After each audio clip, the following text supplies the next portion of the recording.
As shown, a wire loop is immersed in a uniform B field. The B field changes from 20 Tesla to 5 Tesla in 3 seconds. The loop radius is 25 centimeters. Determine the induced voltage. So the diagram here, you can see the loop. We got a green loop here. And these circles with the crosses, this is showing the direction of the magnetic field. And of course, it's into the screen. So we want to determine the induced voltage. Of course, there's going to be an induced voltage because the flux passing through the loop is changing. Since the magnetic field is changing, that means the flux is changing. That means there's going to be an induced voltage. This is just an application of Faraday's law, which we know is V equals change in magnetic flux over the elapsed time. And magnetic flux is magnetic field times the area times the cosine of theta. Okay, so I need to know how the flux is changing. Now, I can write this out. I'm going to show you just a little simplification here. We're looking for this. And so technically, this is going to be the final minus the initial. So that means I need to know B final, A final, cosine theta final, minus B initial, A initial, cosine theta initial.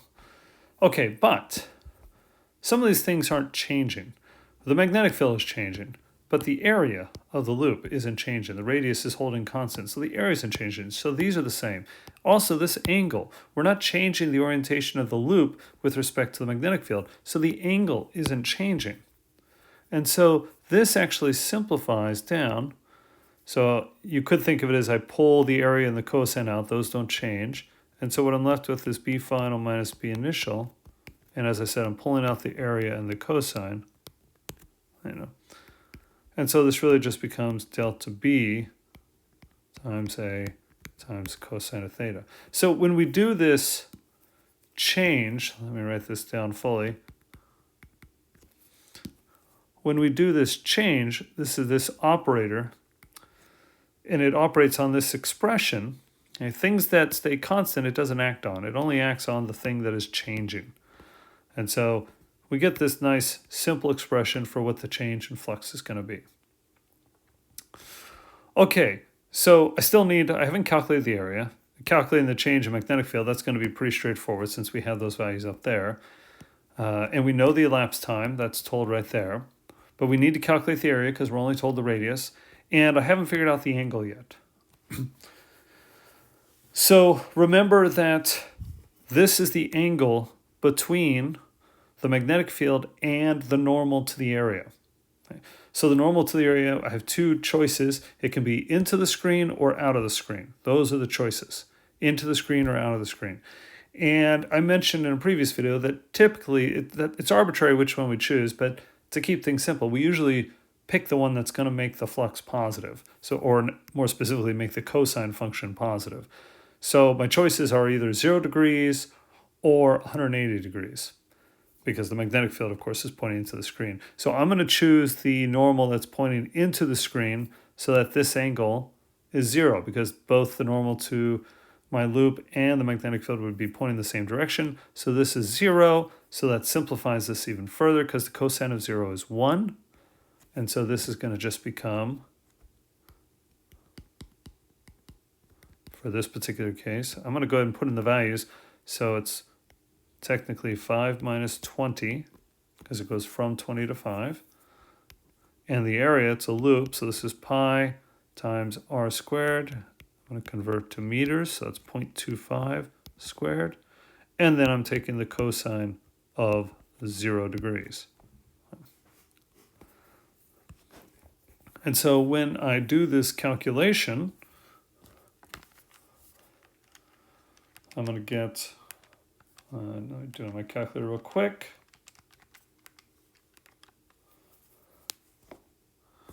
This works out to be approximately negative 2.945, and this would be Weavers. So that's the change in flux, and then I need to divide it by the elapsed time and take the absolute value to get the voltage. So that's straightforward enough. So my voltage is going to be the absolute value of negative 2.945 over 3. And that means my induced voltage is approximately 0.9817 volts. Now, when I did this calculation, I actually still had the whole value here in my calculator, not just these 4 digits, but all of them. So it's possible this last digit might be a little different if you just take this and divide it by 3. But this is approximately what the answer works out to be. It's positive, of course, because we're taking the absolute value. So this is how we would do Faraday's law, how we'd apply it to this situation. In my case, it was the magnetic field that is changing.